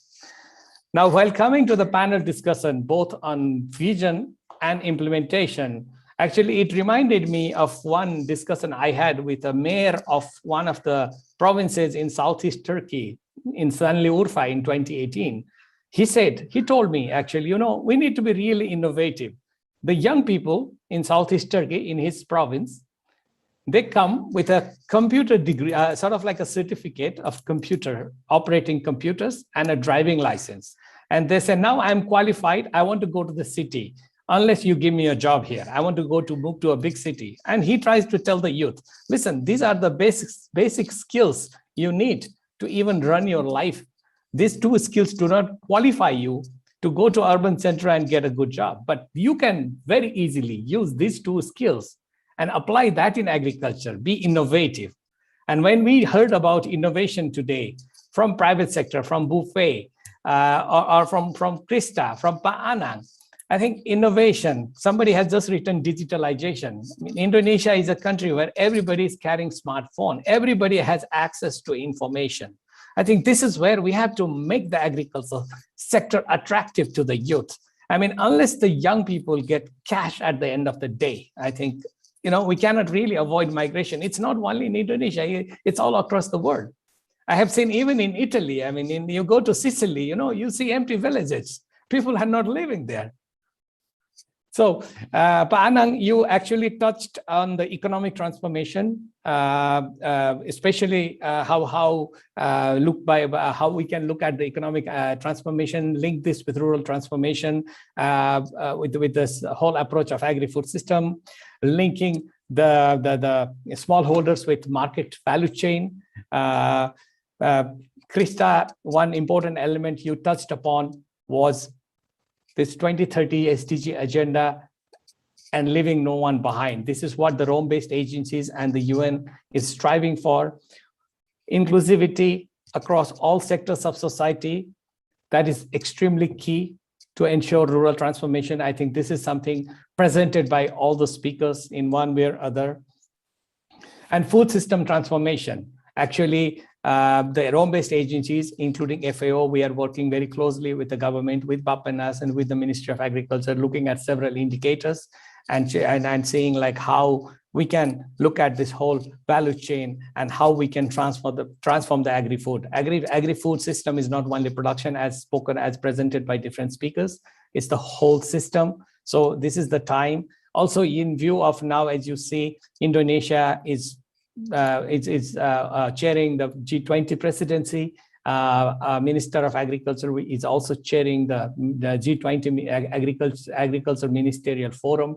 So Indonesia has a very important role to play, and there are a lot of opportunities. Augustine, you talked about priorities. This is really very key. Priorities change over the time. The priorities that were 4 decades ago or the 2 decades ago are different than what the priorities now are. And this is the time that we have to provide opportunities to the rural farmers to making agriculture more profitable. I think that was excellent point. And Bulina, the two initiatives you talked about, the 75,000 villages. And one thing, it was very critical what you mentioned is like villages, they have their own knowledge, including indigenous knowledge, and they can learn from each other. I think this is also a very interesting point that you mentioned, that the villages from each other, they can learn a lot. On the vision side, I think most of the points were like similar. One interesting thing Anang talked about was the development of this development corridor, where that will facilitate transformation to transform the farmers to make them more market oriented. And the farmer cooperations, the establishment of 350 farmer cooperations till 2024, I think that will be a major step. I believe that will be very effectively implemented. And the mindset, farmers' mindset, that is definitely an issue. Everybody touched upon how do we somehow transition the farmers' mindset from being recipient to being more innovative and making them business entrepreneurs. As I said, I mean, this was a very, very rich discussion. Private sector, Faye, I think you presented everything excellently. I mean, building on social capital that is already available in the rural areas would remain a very critical and important element for this rural transformation. The Cocoa Academy is something that could set as an example probably, and that could probably also lead a way forward for others to see and adopt the best practices. And Augustine, thank you very much once again, bringing the element of farmers' voice, how we can empower the farmers and make them voice heard at both policy level as well as at rural level. So once again, I would like to thank very much. I hope I didn't miss the major points. Anissa, it was excellent discussion, very rich. And I would like to thank all the panelists very much. Thank you. Over to you, Anissa. Thank you, Rajendra. It's very insightful, and I agree with you that priority changed over time. So maybe linked to that, we can show, if you remember, we have that interactive polling at the beginning, and I believe now it's time to show the results. And actually, I have a quick pick before showing this and sharing this with you. But amazingly, as you can see in the screen, some of the key points are very in line with what was discussed in the panel and what you raised as well, Rajendra. And looking at the first question, response to the first questions, what are the key contributing factors? As you can see here, the first and the highest response is engaging youth and women. And I believe this is in line with what you're saying. Inclusivity is key, especially if you want to ensure rural transformation. And it seems like everyone's agreed that investing in youth is something that we need to look more. I believe that you mentioned, Ibu Lina mentioned, I think all of the panelists also mentioned that digitalization, ICT, making agriculture sector more attractive, making agriculture as a business, entrepreneurial skill, and I believe this is linked to how we can better engage youth. And experience from Ministry of Village involving university, bringing youth to the rural space, making them learn, sharing also could be a good way in engaging youth. And the second highest is the strategic planning for economic development, and I believe this entails the use of Dana Desa, as mentioned of Ibu Lina as well, right? How we can strengthen the capacity, how we can strengthen the institution, legal entity. So all these elements are part of those part of those points. The third highest are climate change, and as Rajendra says, there's a lot of emphasis. People are now becoming more aware on addressing resilience in the rural space, because we want the development to be more sustainable. What kind of innovation that we can do in the rural space. And I think the rest are also very supporting, like promoting agriculture growth. I believe it links to other mobilizing local resources. This is not just the capacity, but also the local resources at the district level. And the partnership. It's a little bit surprising to see that promoting partnership and cooperations is not as high, but from the sharing session we heard earlier, I believe cooperation and partnership are key to make sure that rural transformation happens. And if we move on to the second challenge, the second questions around what are the challenge, you can also see that apparently the key factor is building opportunities for youth, but it's also our challenge. And Rajendra mentioned in cities or in other countries outside Indonesia, we can see rural space are becoming empty. Like people are leaving just because of their having certificates, like what Rajendra shared. They're thinking that cities provide more opportunities, and this is something that we need to think of. We know it's an opportunity, but at the same time, it's not easy to really attract youth back to stay in rural area. And this links to the second response, which is human capital development, and this is where we want to make sure that institutional capacity, capacity of the community in the rural areas are fulfilled. They know how to access services. They know how to build partnership, like Rajendra say. It's partnership at different levels, not just with the private sector, but also how villages can or rural areas can access those kind of partnerships. So maybe it's a very interesting discussion we had today, and I'm very surprised that there's a lot of linkages. We are in the same thinking. It's a quite fun finding, and I believe we learned together so much today. I don't want to detail, and I believe what Rajendra says have highlighted everything. So actually, we now have arrived at the end of our webinar, and we have our film star. No, I'm just joking. I always joke that our IFAD country representative for Indonesia, Pak Ivan Cossio, does looks like a film star. But yeah, so Pak Ivan will be sharing with us not just the journey, but also provide us guidance where IFAD will be marching forward. And with that, he will also close the forum webinar today. So Pak Ivan, the floor is yours. Thank you very much, Anissa. Thank you, colleagues. I would like to start, thank you all of you for being here today. And thank you, Pak Dedi, thank you, Ibu Harlina, thank you, Pak Anang, Pak Agustin, Fei, Christa, Rajendra, Nigel, thank you very much. Thank you, colleagues from the Ministries of Planning, Agriculture, Villages, Finance, and others. Thank you, dear colleagues from FAO, from the World Food Programme, from other UN agencies that are today here. Thanks, colleagues from ASEAN, from ADB, from the Islamic Development Bank, from other international institutions. A particular thank you to colleagues working in IFAD-supported projects at national level and in the districts and provinces where you make the real work. Thank you very much for being here and for your work. Thank you, colleagues from several partner institutions that honor us being here today. Thank you, IFAD colleagues from other Asian countries that are here this afternoon Jakarta time. And a very special thank you to my dear colleagues in the Jakarta team who work hard every day to contribute to sustainable and inclusive rural development. It was supposed that in this last segment, I should mention what is, from IFAD perspective, the way forward in the priorities for the future.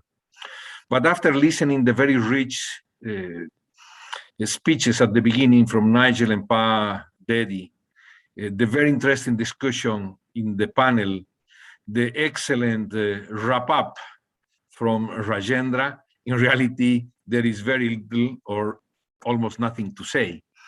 So I will have to drop what I have prepared. And this is why I wanted to thank to all of you. And just to reiterate something that is not absolutely new, that doesn't add much to what was already said, but just to commit once again on what we consider, we IFAD, but also you, as you said along this event, consider are the top priorities. For you, for sure, social inclusion, what means gender equity and women empowerment will continue being a top priority for IFAD. Because it's not possible to think on sustainable and inclusive rural development when 50% of the population doesn't have the same opportunities than the other 50% has.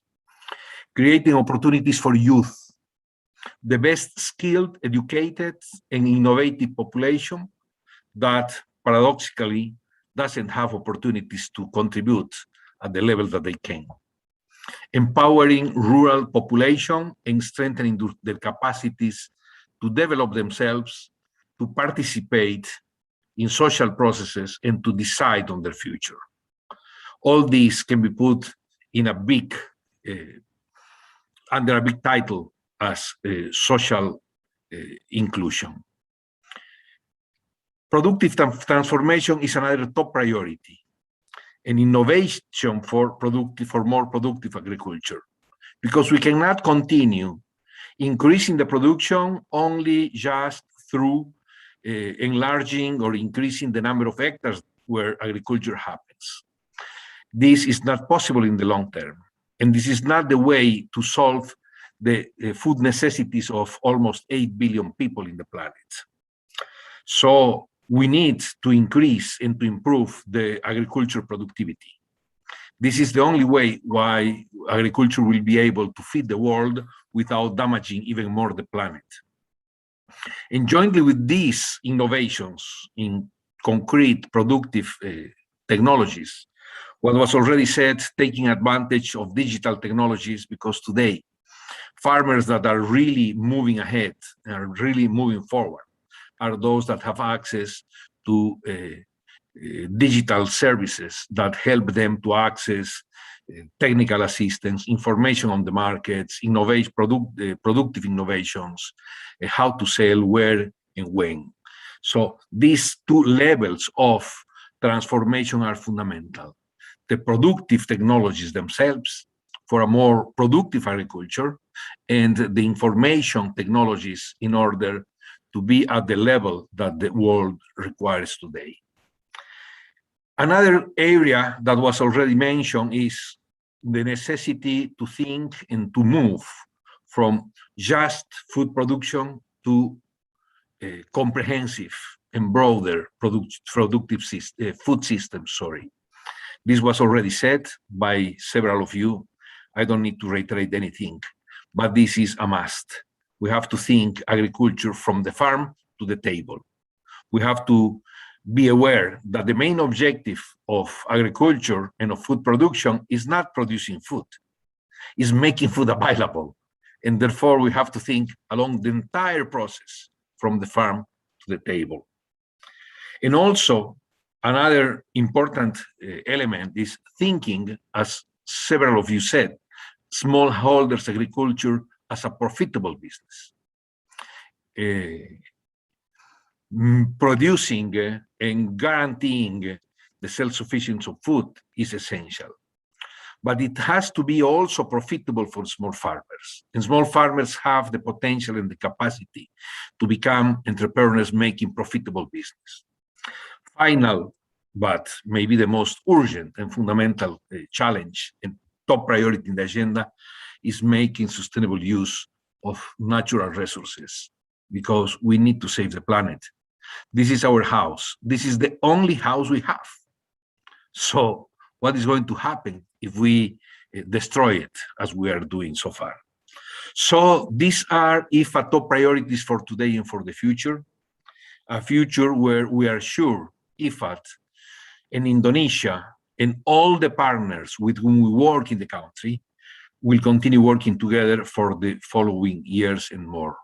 For you, sure, those with white beards like me won't be here, but many of you will be here. And we are sure that you are going to make a better world. Thank you very much. Terima kasih, everybody. Thanks so much. Thank you, Pak Ivan. Distinguished guests, ladies and gentlemen, thank you very much for attending our forum today. We are now come to the end of our event, our webinar. We hope you found the discussion and reflection interesting. I would also like to thank all of our amazing speakers and all of you who have joined us in our celebration today. On behalf of IFAD, I would also like to thank the organizing team and the Jakarta Post that make the event happen. Just to remind you again, you can access the IFAD 40 years publication in the link that we shared earlier. We will also send the link through your email. And also we will send a hard copy. And now before we close, just one more thing. Again, another picture together. So I would like to invite all speakers, moderators to turn on your camera, because if you don't turn on your camera, you won't be in the picture. So, okay, I believe everyone is there. Please give the best smiles. Cheers to IFAD, cheers to everyone here. Okay, on my count, smile, 3, 2, 1. One more, 3, 2, 1. Excellent. I see Faye is raising hand. I don't know, Faye, you want to say something? Oh, no. Oh, okay. Okay, so once again, thank you, everyone. Thank you for joining us. Thank you for celebrating together with us. Stay healthy, stay safe. I hope to see you soon in our next event, perhaps. Enjoy your day. I'm closing off. Anissa out. Assalamualaikum warahmatullahi wabarakatuh. Selamat sore, Bapak Ibu semua. Thank you, everybody. Thank you very much. Thank you, Ivan. Take care. Thank you, Christa. Bye. Nicholas, take care. Manisa, terima kasih. Bye, Ivan. Thank you.